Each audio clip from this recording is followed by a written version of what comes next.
2000년 4월 28일 경기도 안산의 주택가. 자정 무렵 인적이 드문 골목길을 걷던 주민은 발걸음을 멈췄습니다. 저 멀리 사람으로 보이는 수상한 물체가 쓰러져 있었던 겁니다. 설마 하는 마음에 다가간 주민은 깜짝 놀랐습니다. 피를 흘리며 숨진 채 발견된 여성. 늦은 밤까지 야근을 하고 집으로 돌아가던 20대 회사원이었습니다.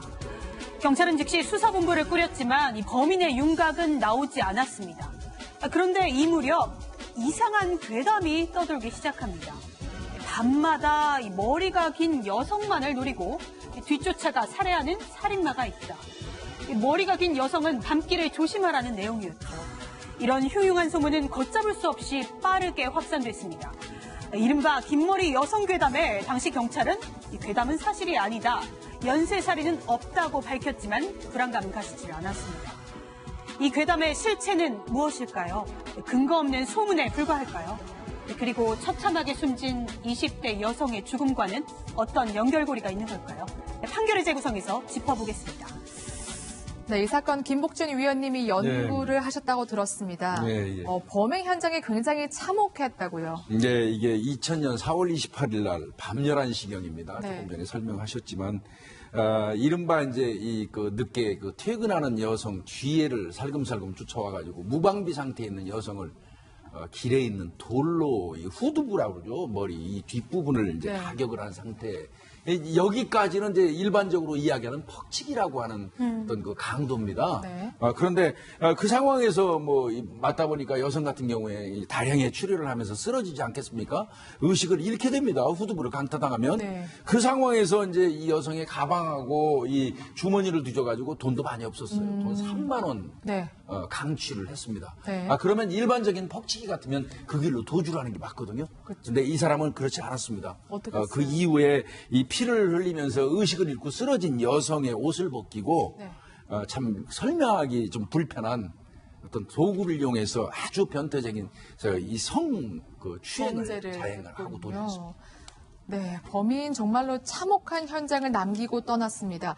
목격자는 없었나요? 그렇습니다. 밤 11시 넘다 보니까 주변에 목격자도 없었어요. 경찰이. 아까 그 의원님 말씀하셨지만 이게 전형적인 폭치기거든요. 1980년대 후반에 폭치기가 유행했어요. 지나가는 여성을 따라가서 벽돌이나 돌로 때린 다음에 기절시킨 다음에 돌을 뺏어 갔는데 그렇게 해서 피해자가 죽는 수도 있었어요. 한동안 없다가 이제 이 사건이 생겼는데 목격자도 없고 주변에 그 탐문 수사를 하고 또 하면은 성폭력자라든지 우범자, 전과자 수사하는데 특별한 게 안 나왔어요. 그런데 혈이 혈흔이 묻은 돌이 발견한 거예요. 네. 그거 하나가 있는 건데 그 혈흔 묻었다고 한다면 혈흔은 아마 피해자의 혈흔을 보는 거예요. 그렇기 때문에 일단은 증거로서 확보된 건 없는 상황에서 수사가 시작된 겁니다. 그렇군요. 안타깝게도 당시에는 범인이 검거되지 않았습니다. 그런데 얼마 지나지 않아서 비슷한 범죄가 또 발생을 한다고요. 네, 범죄가 멈추질 않았길 바라는 마음이었지만 2달 만에 또 비슷한 범죄가 발생을 했습니다. 첫 번째 사건이 일어난 장소에서 한 1km 정도 떨어진 지역이었는데요. 새벽 기도를 마치고 집으로 돌아가던 40대 여성이 피해를 당한 겁니다. 사실 이 40대 주부도 지나가던 행인에 의해 발견이 됐지만요. 이때 당시 출혈이 너무 심한 상태였기 때문에 과다 출혈과 쇼크로 숨지고 말았습니다. 이 여성이 빼앗긴 금품은요. 현금 4만 원이고 가지고 있던 금목걸이가 사라졌는데 역시 비슷한 점이 있었습니다. 둔기로 가격당했고 또 성폭행 흔적이 있었습니다. 그렇군요. 위원님, 이 정도면 동일범이다 이렇게 판단할 수 있을까요? 발생 지역이 그 인근입니다. 원곡동하고 아마 그 옆에 있던 걸로 제가 기억을 하는데요. 발생 지역이 바로 그 인근이에요. 걸어서 얼마 안 되는 이 장소고요. 그다음에 범행 수법이 똑같지 않습니까? 네. 둔탁한 어떤 돌, 네. 그다음에 그 이후에 이제 그 여성의 어떤 중요 부위를 훼손시키는 행위 이런 것 등등으로 볼 때는 동일 범위에 의한 소행이 거의 맞다고 본 겁니다. 그렇군요. 그런데 여기서 그치지 않았습니다. 또 범죄가 발생하는데요. 이번에는 엿새 만이었다고 하더라고요. 예, 범행 주기가 훨씬 짧아졌죠. 네. 그 두 번째 범행이 있은 지 6일 만에 역시 안산의 한 주유소 앞길에서 귀가하던 30대 여성이 똑같이 괴한에게 돌로 머리를 맞는 공격을 당하고요. 네. 쓰러진 뒤에 금품을 빼앗기고 또 성추행까지 당했습니다. 네. 그다음에 갖고 있던 현금 20만 원과 수표 3장을 뺏겼습니다. 그리고 앞에 두 사건과 거의 똑같은 방법이고요. 네. 말하자면 범행 수법의 어떤 시그니처가 드러나 있는 그런 거라고 볼 수 있죠. 그렇군요. 그런데 이 30대 여성은 다행히도 목숨을 건졌다고요? 예, 마침 그 지나가던 네. 행인이 있어서 응급구조 요청을 했고요. 또 병원에 급히 실려갔는데 이 여성이 이제 응급실을 거쳐서 중환자실에 가서 이제 눈을 떴습니다. 눈을 뜨자마자 바로 이 여성이 온 힘을 다해서 이 범인이 흐름한 옷차림을 한 키 작은 20대 남성이다라고 단서를 남겼던 겁니다. 네, 허름한 옷차림에 키가 작은 20대 남성.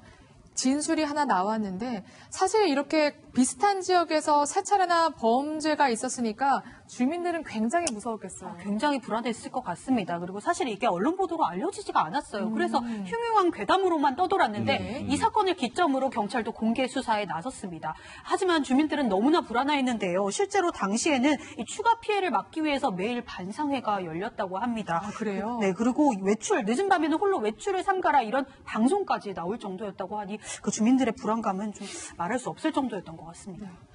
이렇게 주민들의 불안감이 거세지고 있는데 여기서 범행이 또 발생합니다. 정말 범인이 범행을 멈추지 않는 그러한 지금 모양새네요. 그렇습니다. 보통 범인이 범행하다가 소문나면 멈추는데 멈추지 않았어요. 4월 28일, 6월 19일, 6월 20일 계속 범행 나는데 그럼 어떤 범행을 했냐면 부녀자들을 강도를 한다든가 성추행, 성폭행하는 범행이 계속 7건이나 계속 연속된 거예요. 그런데 목격자들의 인상을 보니까 체구는 크지 않은데 몸 재빠르게 생겼다. 그것만 특징이 된 거예요. 그러니까 아마 지문이라든지 이런 건 남지 않았기 때문에 목격자의 진술에 의하면 어느덧 인상차기는 좀 나오게 된 거죠. 그렇군요. 그러니까 범행 7건이 있었는데 그중에 생존자가 있어서 이렇게 단서가 그나마 조금이나마 포착이 된 건데요. 하지만 연쇄 범행이 계속되는 상황이어서 빨리 잡지 않으면 또 다른 범행으로 저지를 수 있는 상황입니다. 경찰의 마음이 굉장히 초조해질 것 같은데 이런 가운데 결정적인 네. 단서가 포착이 된다면서요? 네, 6월 25일 날 발생했던 30대 여성이 이 뺏긴 그 수표가 사건의 해결점이 됐어요. 네. 그 당시에 10만 원권 수표 3장을 강취당했었거든요.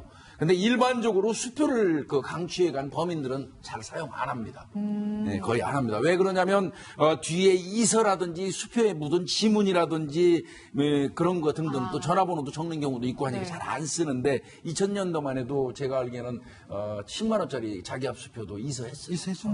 배서하고요. 그러다 보니까 안 쓰는데 이 6월 25일 날 사건하고 7월 10일이 될 때까지 이 경찰력이 막 집중돼서 수사를 하다 보니까 이 범인 입장에서는 그때그때 이제 구해서 돈을 썼는데 네. 돈이 떨어졌던 것 같습니다. 그러니까 급하니까 이제 그 10만 원권 수표를 사용을 했던 거예요. 그런데 경찰은 그 10만 원권 수표를 파악을 해가지고 각 은행에다가 경보를 설치했어요. 네. 그래서 누군가 사용해서 회수가 들어오면 바로 경찰이 출동할 수 있는 그런 시스템을 구축을 해놨던 건데요. 연락이 들어왔습니다. 그래서 가봤더니 이 사람이 사용한 곳이 슈퍼마켓이에요. 슈퍼마켓에서 사용을 했다는 겁니다. 그래서 슈퍼마켓 주인을 대상으로 봤더니 아는 사람이라는 거예요. 아, 그래요? 중국계 외국인이고 20대다. 그리고 자주 우리 그 슈퍼마켓을 이용하는 사람이다. 네. 알려줬어요. 그래서 경찰이 7월 10일 날 검거를 해봤더니 중국인 24살 먹은 왕리웨이라는 사람입니다. 이게 아마 우리나라의 그 사형수가 60명 가까이 있는데 그 중에 외국인이 이 사람이 처음 유일한 사람이에요. 그렇죠. 네. 그렇군요. 결국에 중국인 왕리웨이 검거하게 됩니다. 평소에 어떤 사람이었는지 왜 한국에 들어와 있었는지가 궁금한데요. 예, 이 왕리웨이가 한족인데 네. 1999년 9월에 산업연수생으로 한국에 왔습니다. 그 당시 외국인 노동자를 합법적으로 한국업체 취업시키는 건데 근무지가 이렇게 지정이 되거든요.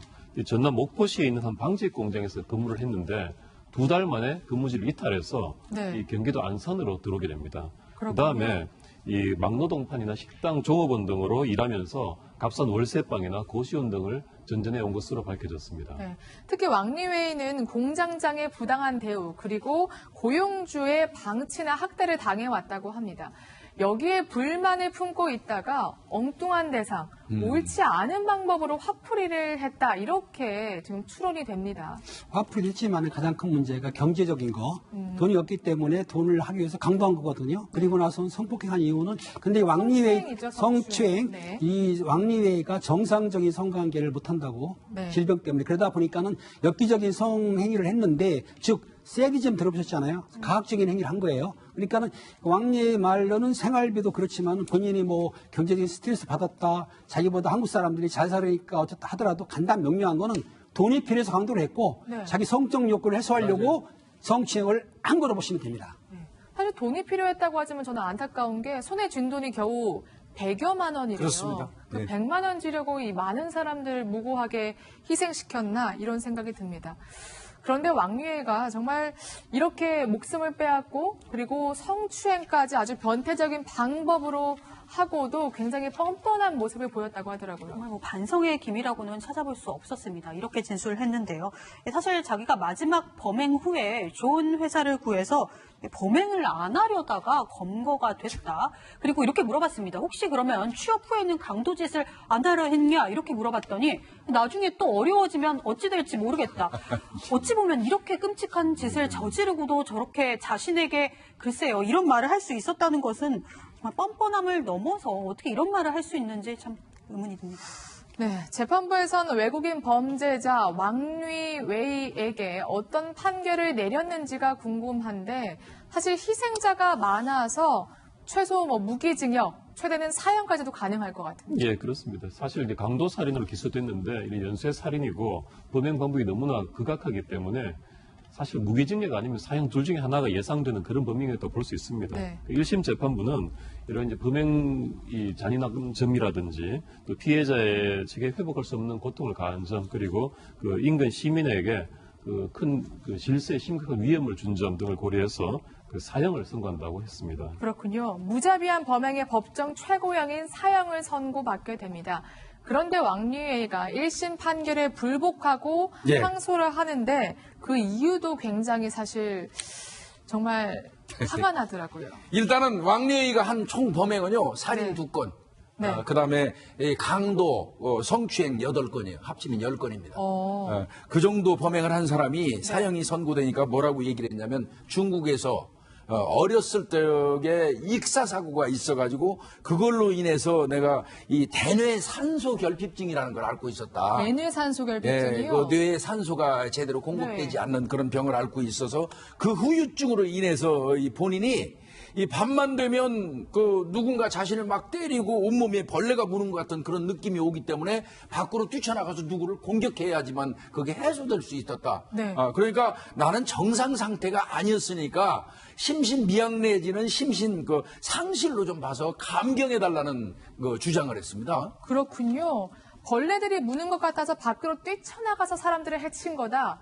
이거 재판부에서 받아들였나요? 그러니까 사실 이런 심신상실이나 심신미약으로 인한 감염경을 주장할 때는요. 네. 이런 범행은 이제 보통은 우발범이죠. 우발적인 범행인데 여기서 범행이 드러난 모습을 보면 반복해서 같은 방법으로 피해자를 물색하고 있다가 공격을 하고 금품을 강취하고 성추행까지 하고 도주하고 이러한 점을 봤을 때 이 피해자 그 범인이 주장하듯이 자신이 주체할 수 없는 충동으로 인한 우발적인 범행으로는 볼 수 없다라고 해서 이런 심신미약 주장을 그 기각하고 1심의 사형 선고를 그대로 유지했습니다. 그렇군요. 그리고 동판결은 네. 대부분에서까지 확정이 됐습니다. 이 경우에는 중국으로 추방하지 않고 형을 다 살게 하는군요, 예, 우리나라에서. 그렇습니다. 네, 알겠습니다. 우리나라에서 사형을 선고받은 최초의 외국인 범죄자 왕리웨이 사건을 살펴봤는데요.